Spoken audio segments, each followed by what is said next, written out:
Hi, I'm Abby, And this is Sam. and we are doing a book band podcast. Hey, Abby, what's your favorite book?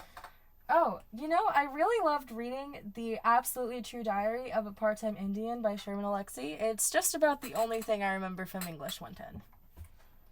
But wasn't that banned in Virginia for profanity, anti-Christian content, and the objectification of women? Actually, it made the top 25 banned books list for sexual content and assault. According to Pen America, it is one of the most banned books in schools, especially in Wisconsin. Other books that are on this list are the Assatar series by Sarah J. Maas, or better known as A Court of Thorns and Roses, The Perks of Being a Wallflower by Stephen Chbosky, 13 Reasons Why by Jay Asher, and The Handmaid's Tale by Margaret Atwood. The most banned title out of all of these, actually, is 19 Minutes by J.B. Colt. But isn't 19 Minutes about the aftermath of a school shooting and the court case that follows it? Yes, it is. And unfortunately, school shootings are becoming a very sad reality that a lot of children have to face. And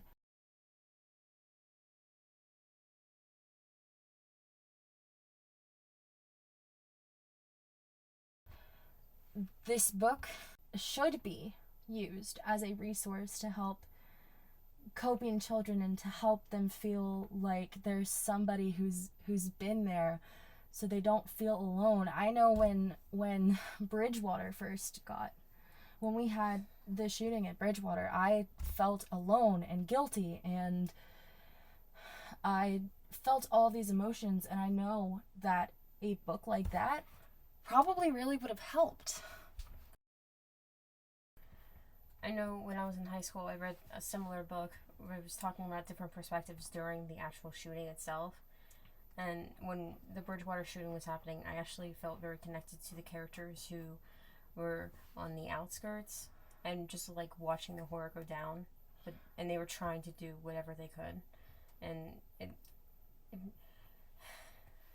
And I'm assuming that that's what Picoult was going for, not going through, but going for, is to write a book that deals with mature themes, but it's in our schools. It's not going away. And giving kids a source of something to connect to is something that should not be banned. shouldn't. Another book that is also super heavily banned is The Handmaid's Tale, which I also read for English 110. It follows Margaret Atwood's dystopian future. Environmental disasters and declining birth rates have led to a second American Civil War. Of the Republic of Gilead, a totalitarian regime that enforces rigid social rules and enslaves the few remaining fertile women. Offered as one of these, a handmaid, bound to produce children for one of Gilead's commanders. Deprived of her husband, her child, her freedom, and even her name, offered clings to her memories and her will to survive. The book was banned in many schools due to explicit content, profanity, political innuendos, and anti Christian themes, right? Yes. By the way, that description was also taken from Amazon. Yes, actually. And as a practicing Christian, I don't think that we should ban books for anti-Christian themes because we don't ban books for other anti-religious themes. We don't, and I don't think I think that is an unfair standard. I also think that books should be available to children. I really liked this book. I thought that the world building was great, and it really helped me understand the show that I was watching at the time because I started the show before the book, and it really helped me understand the world and how it was built and truly how it came to life. And it also is just a great dystopian book. Some of the other notable banned books on this list are All Boys Aren't Blue by George M. Johnson, Go Ask Alice by Anonymous, The Hate You Give by Angie Thomas, and Lord of the Rings by J.R. Tolkien. You know what's really funny about the banning of Lord of the Rings? What? Well, so J.R. Tolkien was a Catholic, and he wrote the book based off of Catholic themes. However, there was a group in America that actually, like a Catholic group, that burned the book because they thought it was very anti-Catholic. The irony of that. Yes, because that's the solution. Burn things. But we're banning books for LGBTQIA plus relationships and drug and substance abuse. Yes, that's what we should be focusing on. So those were just a few of, honestly, over 1,000 books that are currently banned by many different school systems. The most common reasons that books are banned from schools are mentions of grief and death at about 59% of banned books, sex or sex-related topics and content at about 57% of books, characters or people of color at about 44% of books, and then addressing substance use or abuse at about 49%, and LGBTQIA plus people or characters accounting for about 39% of all banned books. The fact that death and grief are among the most popular books to be banned really doesn't add up, because the whole point of creating those books is to help children and adults get through the grief that they've experienced, and they're banning the books, which makes it harder for them to actually understand the topics of death and grief. I also don't like the fact that they ban LGBTQIA plus, because there are a lot of youth and young adults and all people who are LGBTQIA who deserve characters that they relate to, who have gone through their same struggles, who have come out on top, or who have dealt with the same things that they have. They deserve a character that they can relate to. As well as drug abuse and use. I will circle back to Go Ask Alice. That was an amazing book. It made me cry. It was good. It really brought awareness to a topic that unfortunately is not talked about as much as it should be, because opioids it is a crisis. I mean, the drug use in America is rampant, and unfortunately kids are using drugs and they don't know what it's gonna do, because schools are banning these books. Schools are taking these resources away so that they don't have characters to relate to, or stories to relate to, or stories to deter, or anything like that.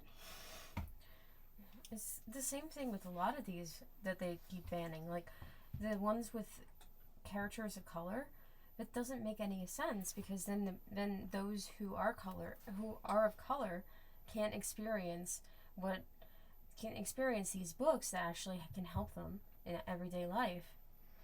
And even like subjects of teenage love, because the big part of teenage love is their hormones. Right. And if they don't understand that, it's going to be even more difficult for them to understand it later. A big one that's been banned is Forever by Judy Blume. Yeah. I don't think it should be banned. It's about the first time, and it's about teenage love, and you're right.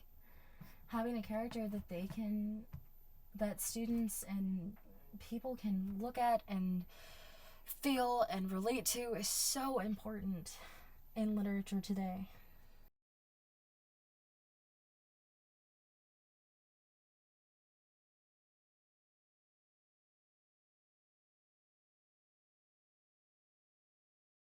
So, what are some other books that you found that were banned? Well, one of the biggest books, and this is along with the film, Gone with the Wind by Margaret Mitchell. Mm-hmm.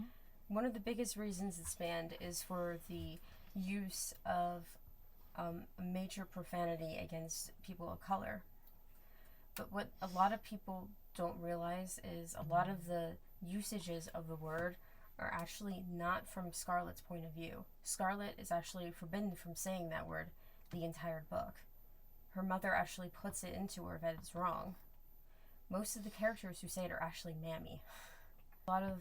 So Gone with the Wind is very popular for being banned for that particular reason, but it's often overlooked for the fact that Scarlett's actually a big feminist icon. Okay.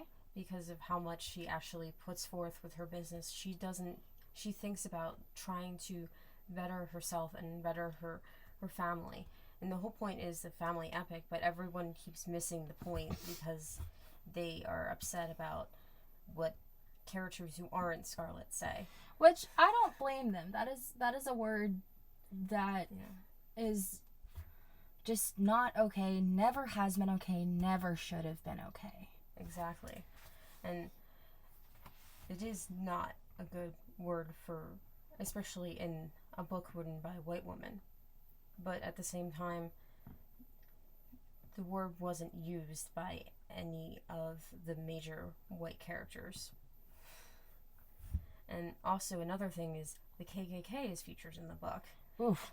But the thing is, clearly Mitchell doesn't like the KKK because Scarlet actually tells her second husband Frank that she does not want him to be part of it at all. She actually hates the KKK, and she mentions it several times. Yeah.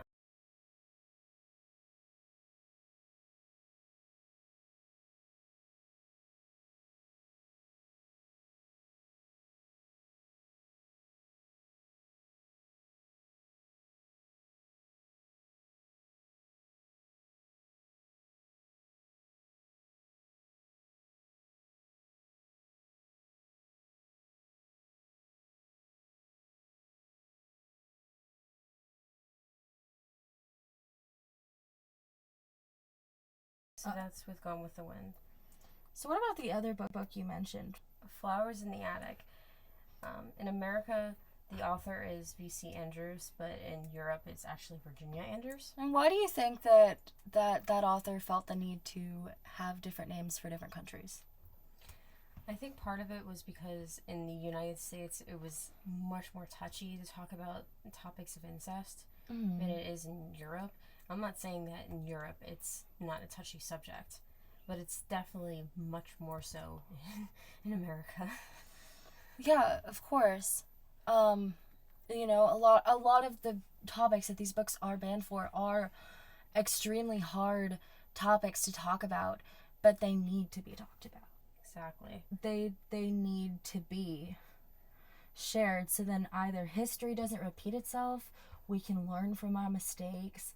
There's so much that we can learn from these books about how to be better as a society, about how to avoid things like The Handmaid's Tale, and things like that. So some other questions, because we've kind of talked about a few of the books. So how do you feel about books being banned in schools? I think that the idea of banning books in schools is kind of ridiculous because a lot of what these books are, or a lot of the people who promote these books are actually parents who don't want their particular child to read the book, and they go to the school or to the library and tell them that the book has to be banned completely. But that's the thing. You can't really ban someone else's child from reading a book because you don't want your child reading it. Right. I mean, that's kind of my issue with it too, is the fact that just because you don't want your kid reading something like The Handmaid's Tale doesn't mean that I shouldn't be able to read The Handmaid's Tale, or you don't want your kid reading a book like All Boys Aren't Blue. But I should be able to read that book and learn from that book, not just because you don't want your particular child to read that. How would you feel about having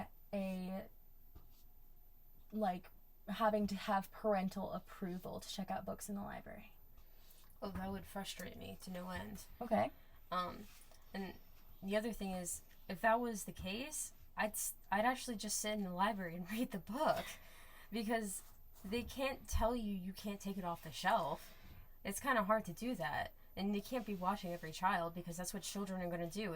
If you're not allowed to read it or at least check it out, they're still going to try to read it in the back of the library, even if it takes a long time. You know what's funny is actually, I was reading an article recently about a library in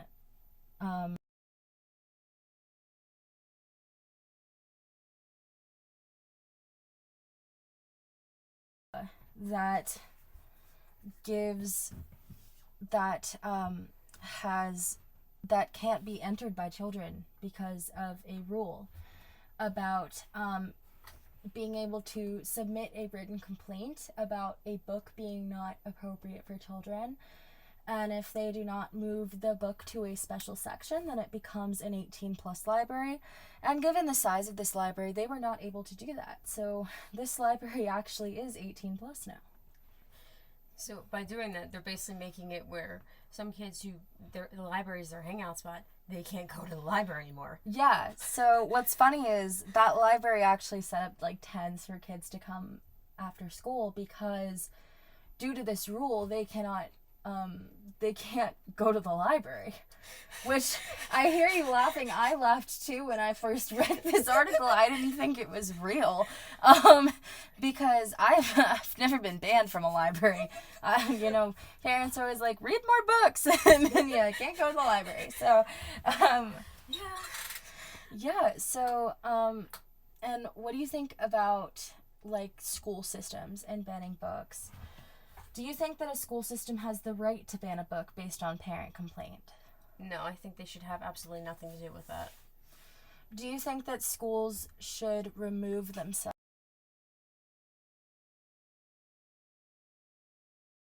from the book, from the issues of the books, and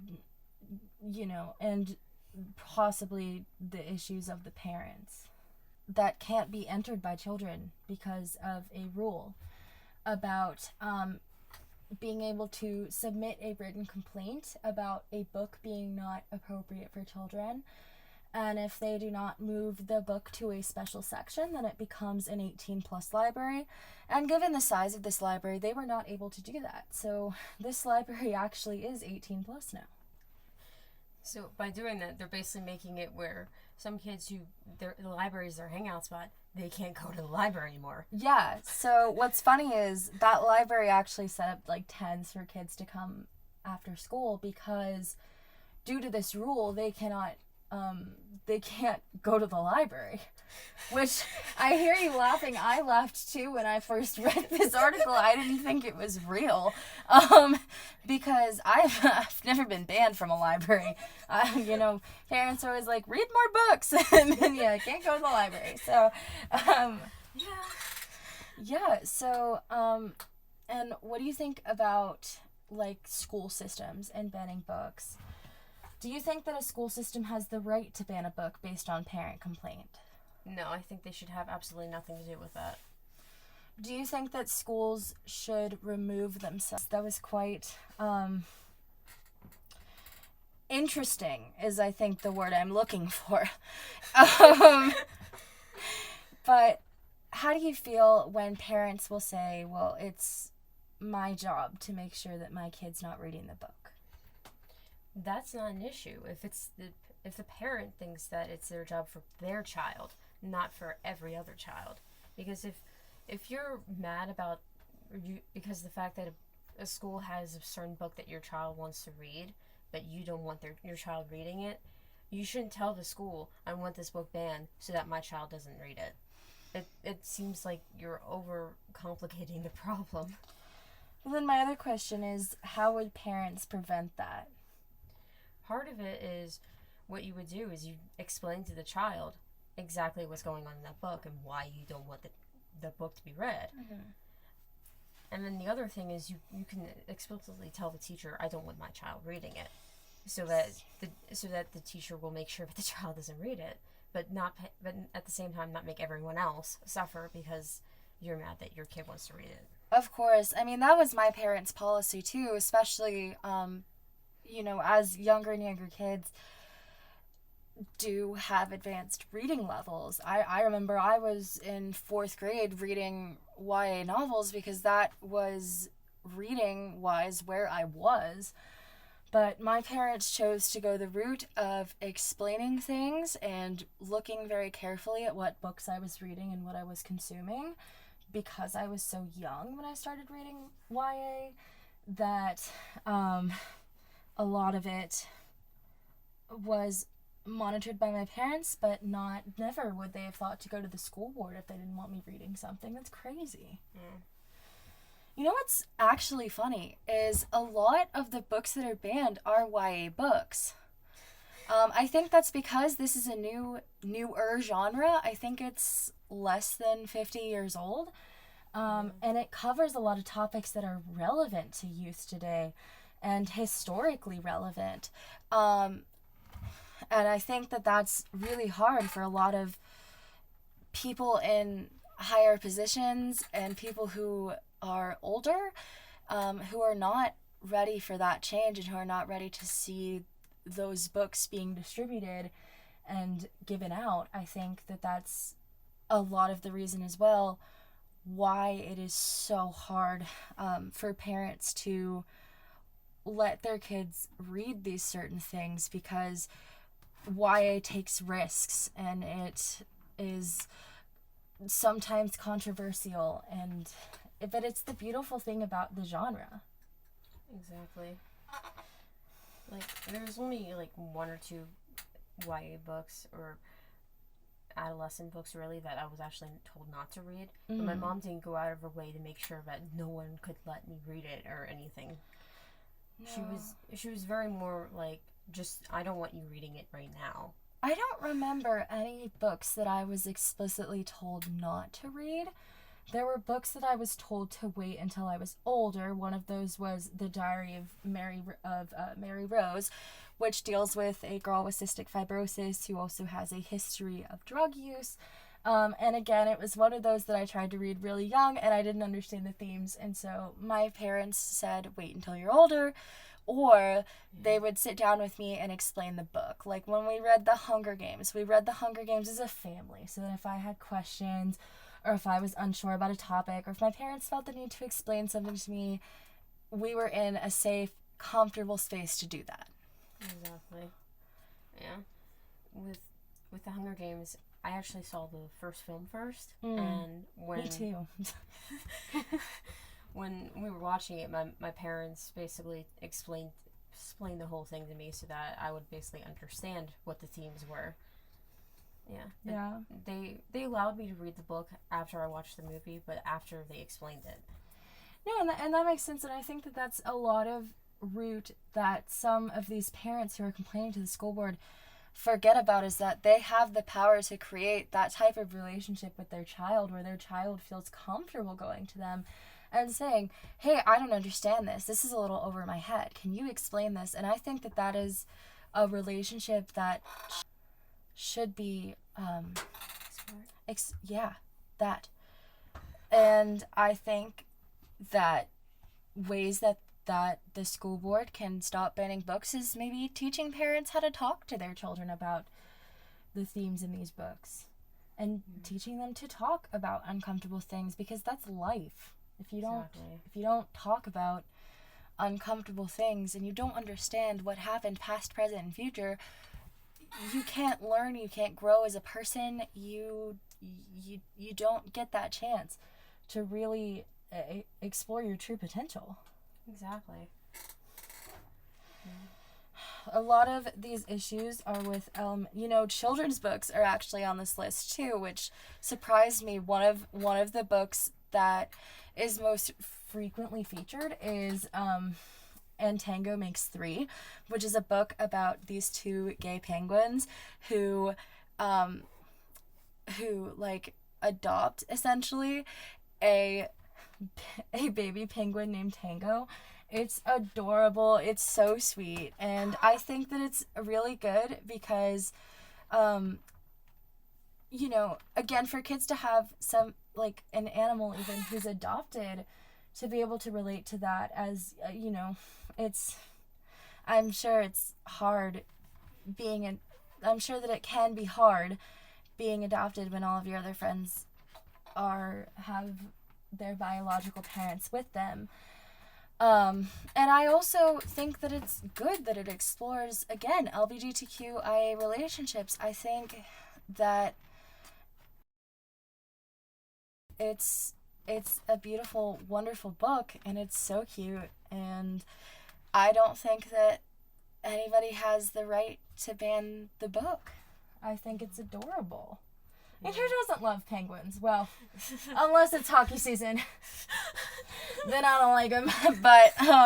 But the book, nonetheless, is really, really super awesome. And it seems super cute. And it's actually a book that I would probably pick up one day and read to my kids. It shows a healthy relationship. It really does. And that's what kids need nowadays, is just for books to actually show healthy relationships. And it doesn't matter what kind of relationship it is. It needs to be a healthy relationship so they have an understanding later on. Of course. And it teaches tolerance and love and all of the beautiful things that are going to make these next generations better than the last and better than the last and better than the one before that. Like, that is something that is just amazing to me, is that these books do also give parents teaching tools. Exactly. And resources, and give kids resources, because everybody deserves to feel loved and happy and have a place in the world. And I know, like, for me personally, I have autism, and it's something that I really struggled to accept. But I was able to read a few books about people with disabilities, and it made me feel seen, and it made me feel like I wasn't alone. And that is something that I wish that I had had more of as a teen. Yeah. There books about, like, disabilities are becoming more popular. But especially when we were younger, there weren't a lot of them, and the ones that did feature them sometimes were actually not the greatest portrayals. Well, mental health too is a big topic that is getting talked about, which should be getting talked about, because unfortunately a lot of people struggle with their mental health, me included.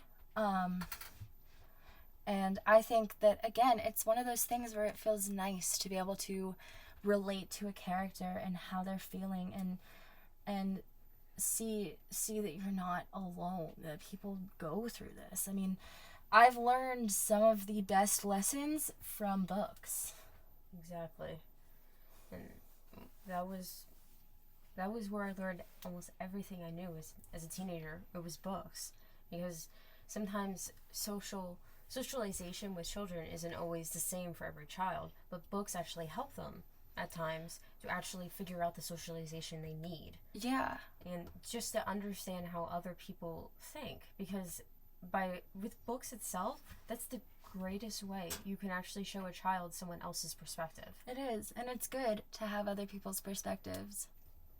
Indeed. It's really good to be in a place where we can have different perspectives, and I wish that the world was more open to it, because, I mean, these books are great, but these books aren't the only thing. We need people who are open-minded, and we need to have just people who care and people who love no matter what. And I think that's really the moral of this podcast, is don't ban resources, don't take away opportunities for society and for children, adults, young adults, to learn from these books and to grow from these books.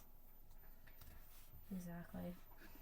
I hope we all learn from the banning of books how much it can actually help. Yeah, definitely. How much it helps the world and how much it can help us as better humans and be better people, and to make the world a better, more wonderful place. I'm Abby, and this has been the Banned Books Podcast. I'm Sammy, and thank you so much for listening.